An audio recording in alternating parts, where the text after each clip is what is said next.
Next from Springfield, we head to the Abraham Lincoln Presidential Library and Museum as officials discuss the library's new series, Civil War Tech: Science Adventures in History.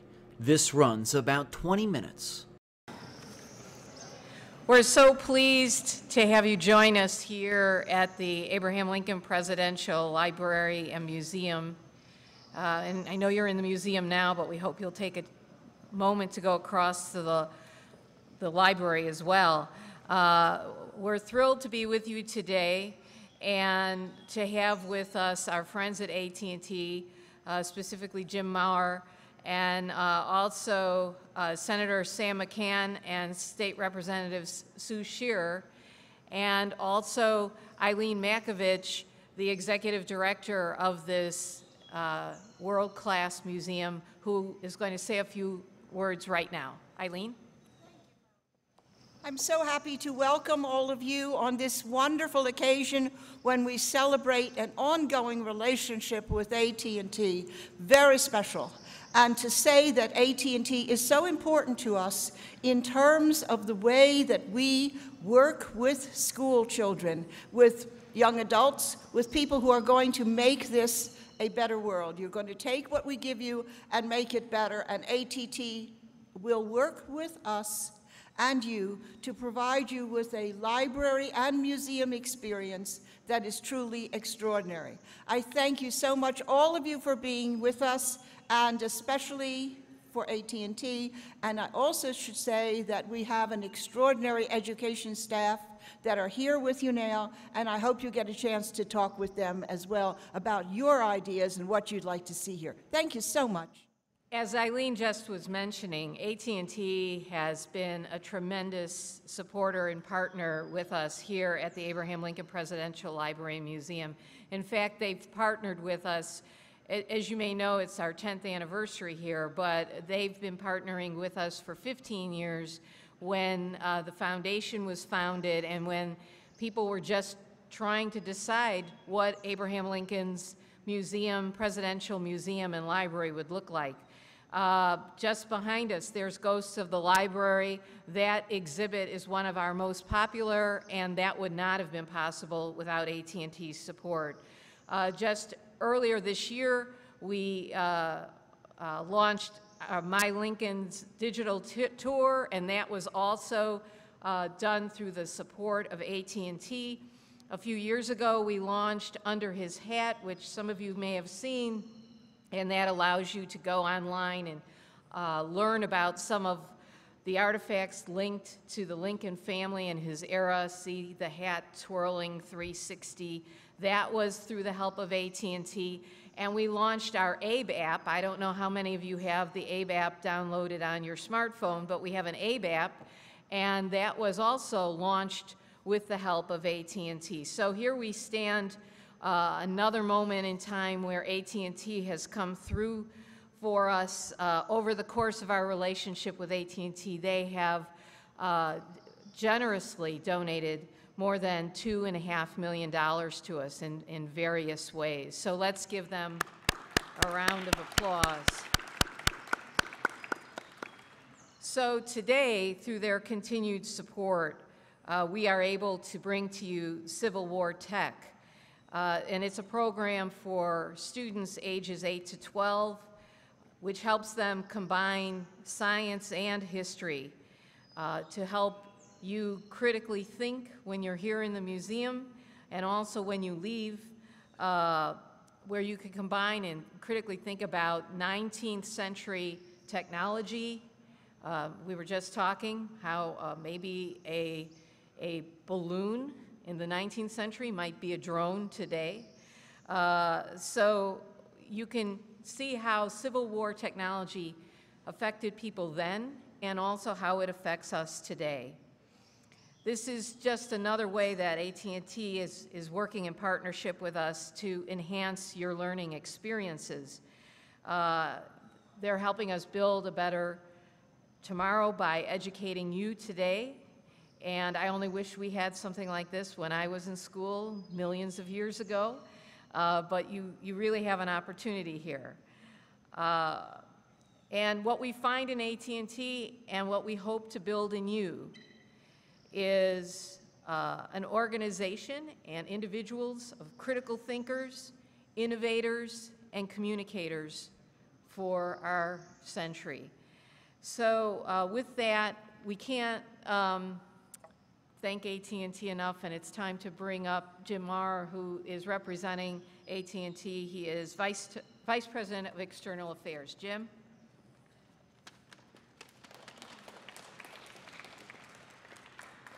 Thank you, Carla.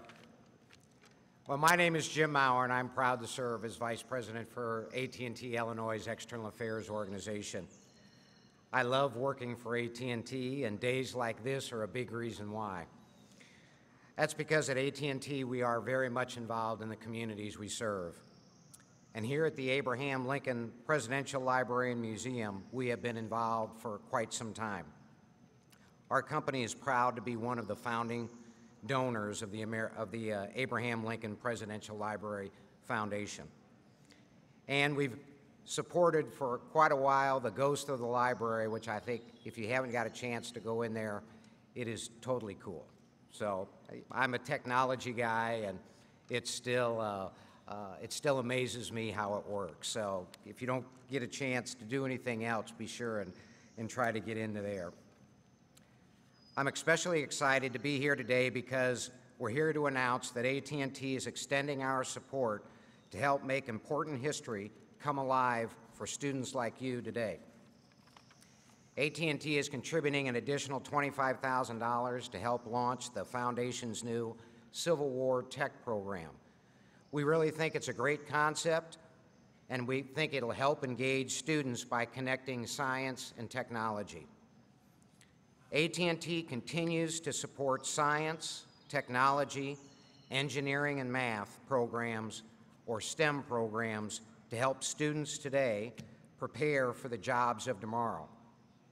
The way we view it, the young learners who attend these Civil War Tech events are the workers, dreamers, and leaders of the future.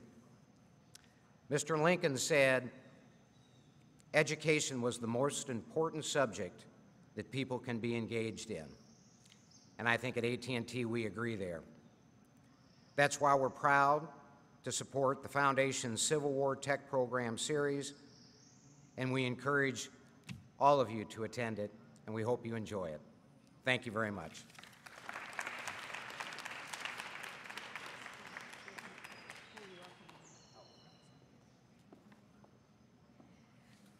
What we have here, this is a public institution, and AT&T is a private company, and so this is one of the best examples you can get of a private-public partnership. And while we've talked about AT&T, we can't do it alone, and obviously our state legislature has really come through for us. If it wasn't for the state legislature, we wouldn't be here. And we're very pleased to have two members with us today. And at this time, I'd like to introduce Illinois State Senator Sam Mccann. Thank you, Carla. I greatly appreciate it. It's truly a pleasure and an honor to be here with you this morning. I represent the capital city along with several other legislators, and as someone who represents the capital city and as a resident of the greater Springfield area, we truly understand what a treasure this museum is. I know that my 8-year-old daughter and my 12-year-old son, we enjoy coming here quite often. We're members of the museum. We have really enjoyed the Ghosts of the Library exhibit. Thank you to AT&T and the museum for that exhibit. You know, I've had the opportunity to do a couple of these with AT&T in the past, a couple of similar grant presentations, and I have to say that I do not believe that we have a better or greater corporate citizen than AT&T. These folks don't just talk the talk, no pun intended, they really do walk the walk. And I'd like to give AT&T another round of applause if we could. I also want to thank the Foundation for your hard work in keeping everything going. I want to thank all the staff. This museum and library has multiple functions, multiple missions, multiple goals. They do a great job in fulfilling all of those. Sir Francis Bacon said a long time ago that knowledge is power. That has been the case since the dawn of time. That is the case today, and it will be the case when you folks are running this world. So hopefully we will hand you something that you can indeed make better. God bless you, and thank you for letting me be here.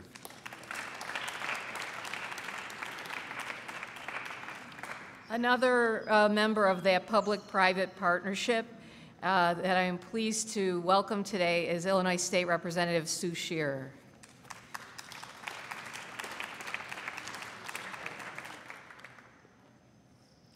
Well, thanks everybody for your attendance and being here today.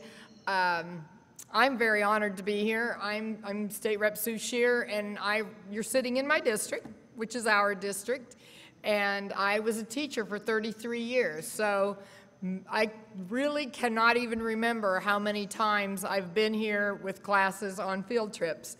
So you guys have picked one of the best places in the state of Illinois to take your field trip. I know you probably had to get up early to be here, but it is worth it. So I must thank AT&T again. I know it sounds redundant, but in these days and times, for a private corporation to give us $25,000, so next year you can come back and see that. How exciting. Someone else did it before you so that you've got what's here for you to go see. We've had all these famous quotes, but this is the one that keeps going through my mind, is Abraham Lincoln in the Gettysburg Address said, "The world will little note nor long remember what we said here, but must never forget what was done here." And that was back in the 1880s. Now we are well over 100, 150 years ago, and it was one of the shortest speeches in history, and everybody remembers what was said. So what I mean by that is the technology that's happening today that we're going to get, combining the Civil War with history, with science, with technology. We don't know 50 years from now, when you're bringing your children and grandchildren here, we don't know really what this is going to evolve into. Back in the Civil War, all they had was a telegraph, tit, tit, tit, tit, tit, and somehow they coded it through and figured out what was being said and read it on a tape and threw things up through a hot air balloon. And now we have drones, call in your package and it'll be here before lunch from California or somewhere. So we don't know where it's going to be. And that's the scary part and the good part about education is what you're learning today, we don't really know what we're preparing you for. But we do know that education is power, and that what we're really doing is getting your mind working. So have a very enjoyable day here, and you're learning more than you'll probably learn in the next 6 weeks at school, and you might not even realize that you're doing it. But it's an awesome place to visit. Again, thank you to everyone for your support, and it's my honor to be here today. And at this time, I'd like to ask Michelle Poe to come back up, I guess, to explain about this incredible program. Michelle? Thank you. All right, so I am the Director of Education, which means I get to teach from this awesome building. And my goal is to teach you a little bit about Civil War technology, and my goal is to do that within 2 minutes, because I can tell we're getting a little antsy and we're going to have to move on. No, people don't really think of the Civil War as being high tech, but it really had some great innovations that had never been seen in a war before. Railroads could move people and supplies over these great distances at great speed instead of having to walk them there. Weapons had evolved. We had something called the Gatling gun, which was a predecessor of the machine gun. And in order to care for people who were being injured by this new technology, these new weaponry, we had to change the way we ran field hospitals and the ways we cared for the wounded. The first set of topics we're covering in our Civil War Tech series is on communication. This is something that's very, very important to all of us here in this modern day. And just to ask a quick question to everyone think about this, how many of you, especially you guys in the front here, how many of you have to send a text message or an email or give a phone call to let mom or dad know where you are if you're going somewhere?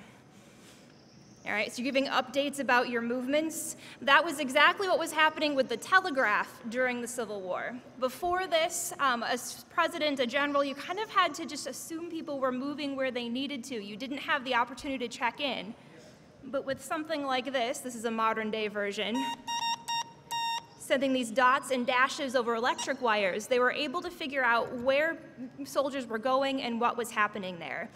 Quick bit of the science behind this. Every time you press down this key on an old telegraph machine, it makes that sound. What you're doing is you're closing an electric circuit. When you close that electric circuit, you're sending a bolt of electricity down the wire. So one dot would be one little small zip across the line, and a dash would be a longer one. And they would use those dots and dashes, translate into Morse code, and they would send messages back and forth that way. Now, in the tables in the back here, we have some of these replica telegraph machines we're going to pull out. We have flashers to teach you Morse code, and we have actually secret coded sheets of telegraphs that were actually sent during the Civil War that you can decode using a cipher wheel. So I'd like to invite everyone to participate in those events today, and then also to join us for our series of programs throughout the next year. Thank you.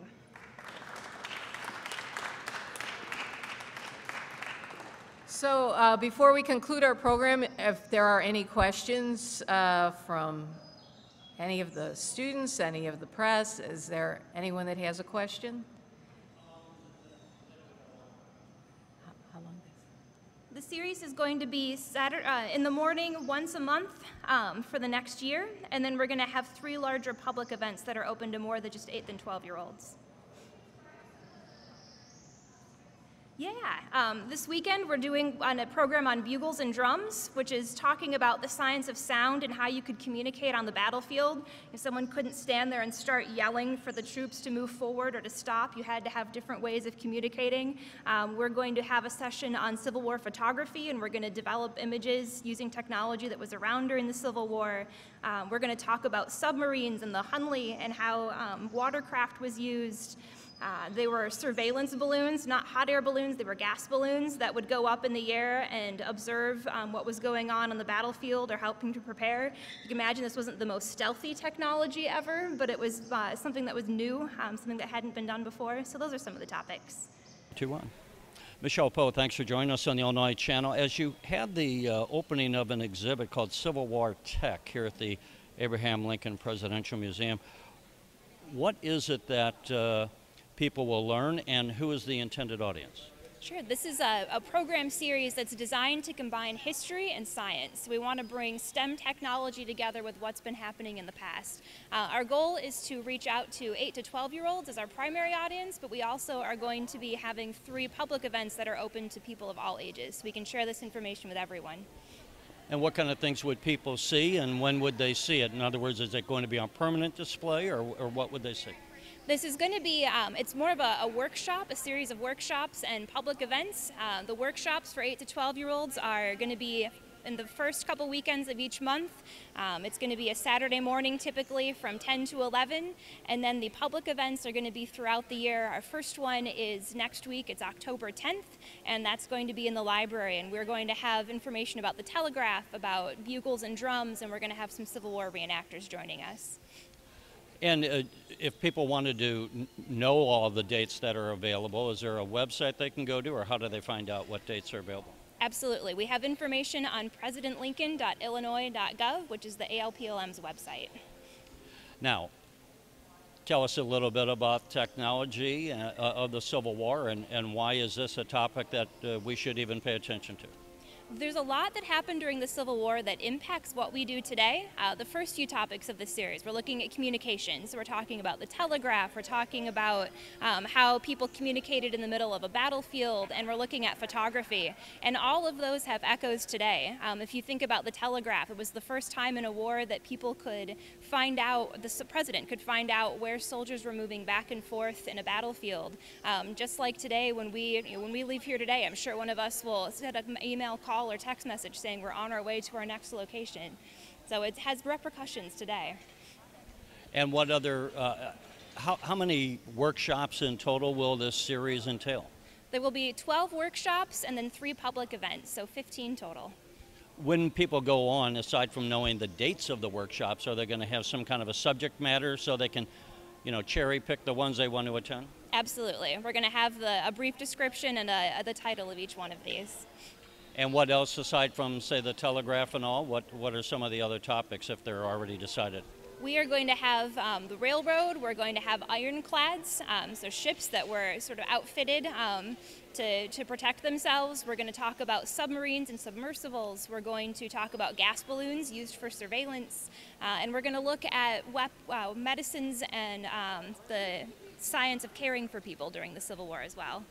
From what you know, is it fair to say that there's an irony about war, and that the irony is that governments put more money into the development of technologies for killing, but that after each war, as we saw with World War II and the development of the nuclear power, that wars lead to technological breakthroughs?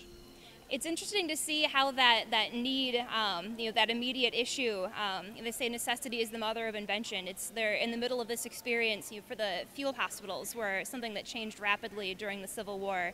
And that came about because of the number of injuries they were seeing. They had to alter the way they traditionally cared for people who were injured. All right, well, Michelle Poe, we appreciate taking the time to speak with us. Thank you very much. You're watching the Illinois Channel, an independent nonprofit corporation formed to provide gavel-to-gavel coverage of Illinois state government and other public affairs events taking place across Illinois.